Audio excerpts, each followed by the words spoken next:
Hi, Leslie. I am Val Lotz. I am your English 1021 instructor.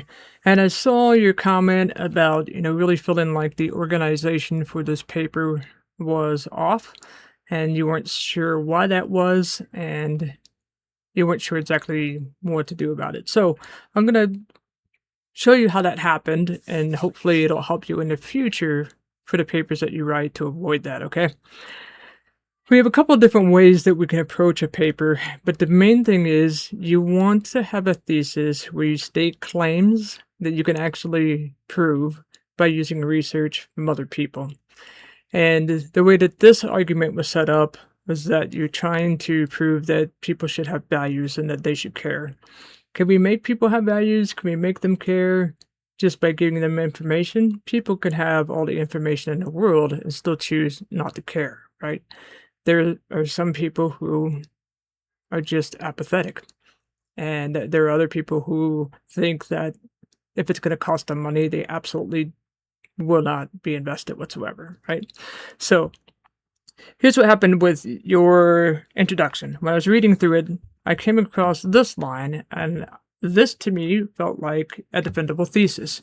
Homelessness can be thwarted by preventing job loss, avoiding childhood traumas, and increase of affordable homes. Now, avoiding childhood traumas, that one would be difficult to prove because we cannot control who has children and we cannot control how they treat their children, or we cannot control the bizarre happenstances that goes on that causes trauma for children, right? We can't control any of that. So trying to argue that one would be difficult, but we can talk about jobs and we can talk about affordable housing, right? Those are sensible and easy. And then you go on to say there are many more factors that contribute to individuals becoming homeless. Many stories can be told, and all it takes is empathy and understanding. Again, some people don't want to empathize and they don't want to understand because they just don't care. A considerable number of people help the homeless in various ways. Some raise awareness through interviews, articles, and so on.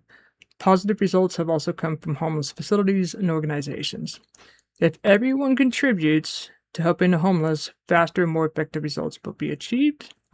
Again, this seems like a pie in the sky, and I'm not trying to be callous.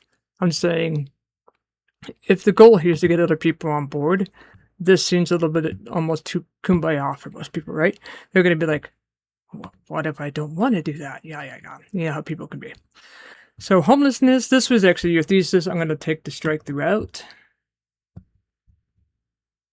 Homelessness has turned into a frustrating and concerning issue. Nevertheless, if we manage to set aside the negatives and concentrate on the solution, such as identifying the root cause, understanding the situation with empathy, and working as a nation, we can resolve this issue that affects us all, and above all, those who are homeless. All right, so the first claim that you're making, if we identify the root cause, there isn't just one root cause to homelessness, there are multiple causes.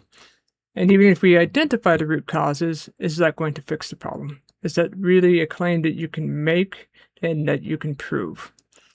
It really isn't. Now we can, but if we parse them out, we might be able to help in that way. Then understanding the situation with empathy, again, just because somebody has empathy doesn't mean they're going to do anything about it. So that's not a claim that you can reasonably make. And think about what research would you need to show that empathy helps prevent homelessness.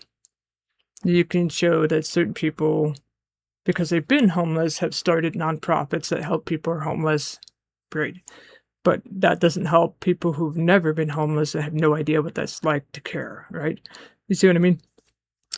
And then working as a nation to resolve the issue.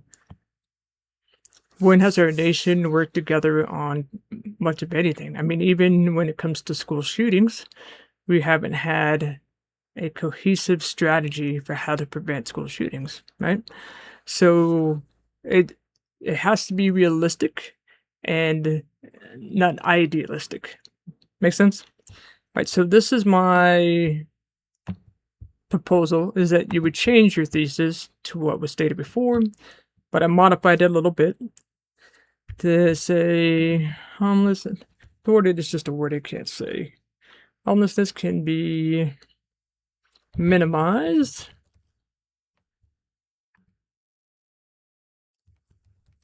by creating more jobs across all socioeconomic levels that pay a livable wage, increasing access to mental health and substance use treatments, and increasing the availability of transitional or affordable housing.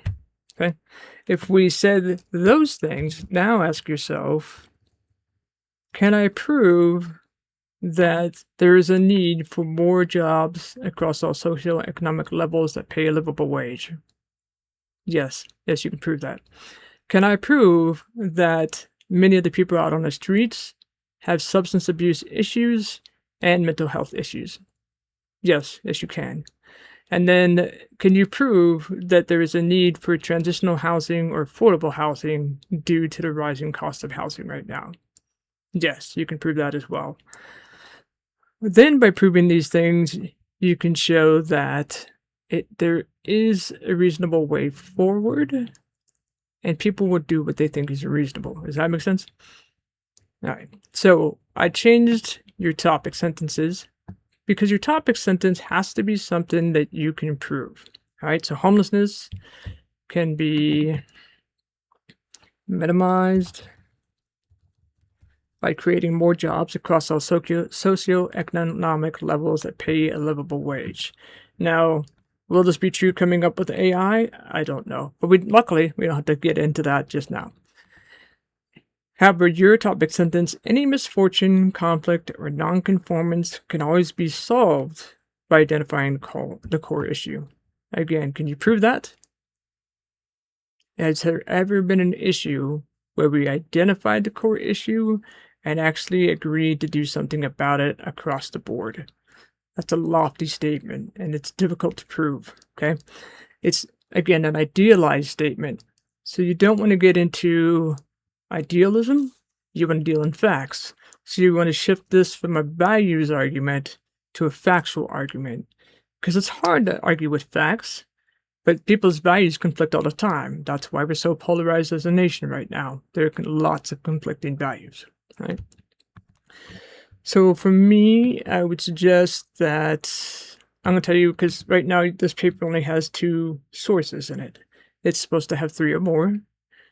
And the citations are a bit all over the place. I need to put this back in.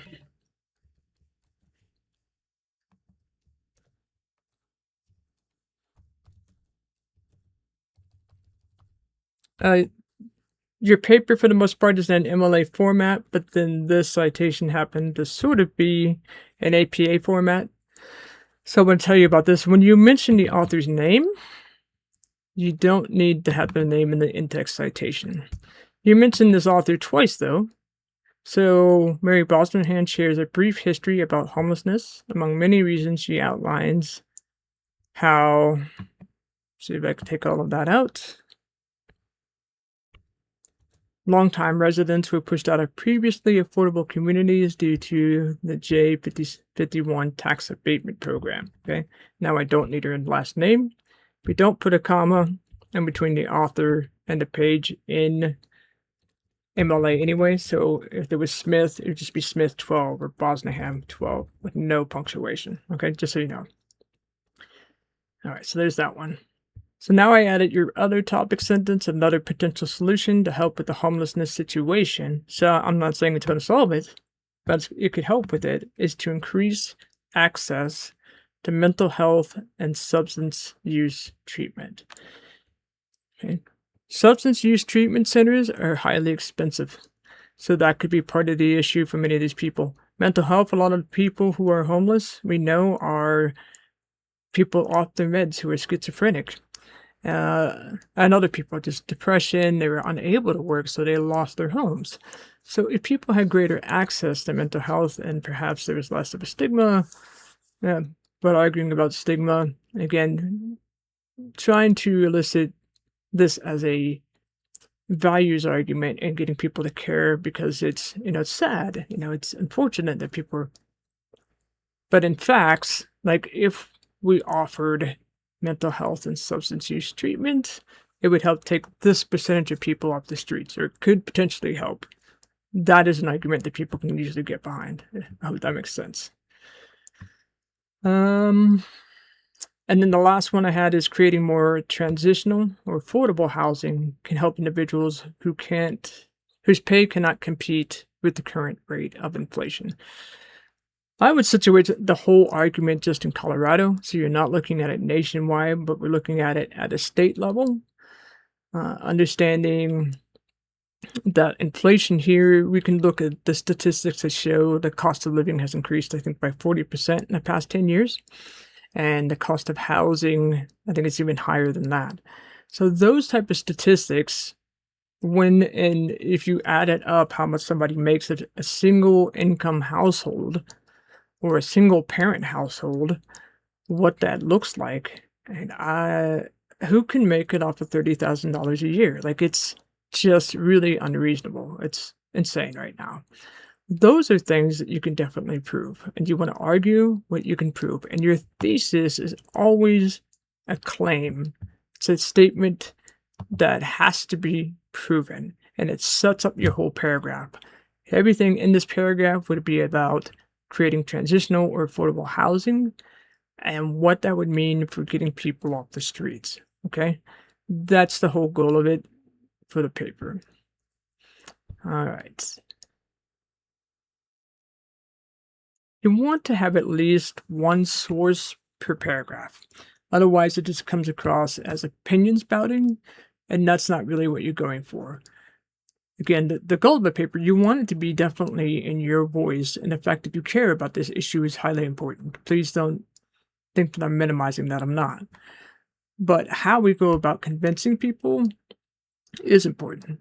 So my suggestion is, if you really wanted to convince people, show them the facts, because it's really hard to deny facts. Okay, feelings.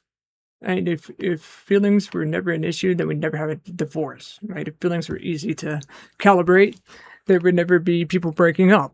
It would be a lot simpler. All right. So one source per paragraph at a minimum, I would think. And then for this one, since I changed all your topic sentences, then your conclusion can kind of wax more,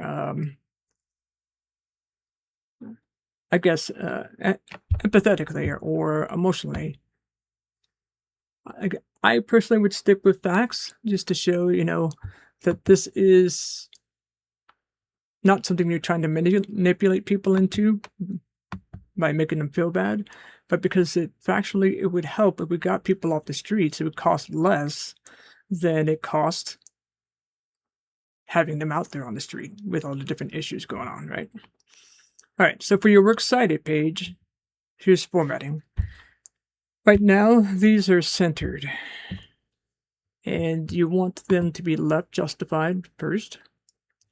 This is center justified, your title.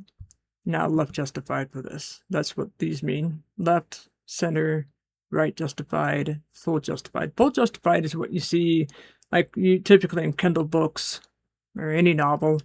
The words go edge to edge. That's why they look really neat all the time. But for papers, left justified, and it's not from margin to margin. Right. Now, how do you put the hanging indentation in? We highlight that. We got a paragraph. You got a special. Now, if you're doing this in Google Docs, it will look a little bit differently, but somehow you can get to something similar, and it will have special, and it will have the option for hanging. And you also want to say, if this isn't checked off, don't add a space between paragraphs of the same style and say, okay. All right. That's what we do. Now we have the hanging indentation. Why is that important? Because when you have a long, let's say you had 20 sources, and this was your thesis you were working on. When other people are looking at the work, they want to be able to pinpoint what source did you use and how recent is it. Okay, so these are pretty recent sources, so that's great. And then they can go to it as well to check it out. See what is the I guess, the quality of your sources, so to speak. But anybody who's writing about the same thing as you has probably read some of the similar articles, so they're seeing how you're using the information. I hope that makes sense. All right. So this is what I need from you to earn a grade on this paper, or a higher grade than what I would currently give it. Okay. I want you to take either any of the 3 topic sentences I've given you, and I want you to defend that topic sentence with 2 new sources. So it doesn't matter to me if you do the one about transitional or affordable housing, or access to mental health and substance abuse. All you're going to do, you're going to pretend like none of this other stuff is here, and you're going to add in new evidence and your own thinking with it as well, because you have thoughts on this. I'm sure you've read enough to know that there's plenty of people out there with mental health and substance abuse issues who are homeless, right? So I want you to pretend like this is the whole of your paper, this one paragraph, and I want to see you use 2 sources and do the in-text citations properly. So if you have Smith, and it's on page 12, that would be the in-text citation. In the absence of an author, because you might run across a fact sheet, like Colorado Housing Fact Sheet. Maybe that's the name of it. You would say Colorado Housing. You wouldn't use the whole name. So let's say Colorado Housing Fact Sheet for the past 20 years. And that's the whole title. If we put that at the end of every sentence that you paraphrased or quoted, then all the reader can see is that long title, and it clutters up the readability of your writing. That's why we use the shortened version of the title. The reason I put it inside quotation marks is because articles are in quotation marks. If it were a book, like the one you have below, then it would be italicized. And that's how people know. That makes sense? All right. So I hope it makes sense to you what I'm asking you to do. You are defending one of these 3 new topic sentences that I've given you. Doesn't matter which one. And I just want to see if you can do the in-text citations in MLA formats, and if you can defend the claim that's made in the topic sentence. Everything you say in this paragraph would have to relate back to a livable wage and creating more jobs. Or everything you say in this paragraph, if this is the one you chose, would have to be about how providing access to mental health or substance use treatment would get people off the streets. But only choose one paragraph. You don't have time to do the whole paper over, and that's not what I want.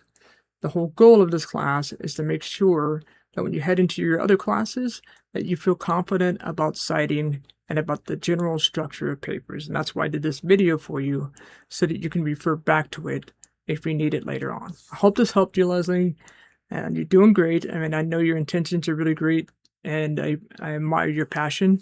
So reach out to me if you need any help. I'll put my cell phone number in the comments, and I'll follow it up with an email just so you know. All right. Thanks. Take care.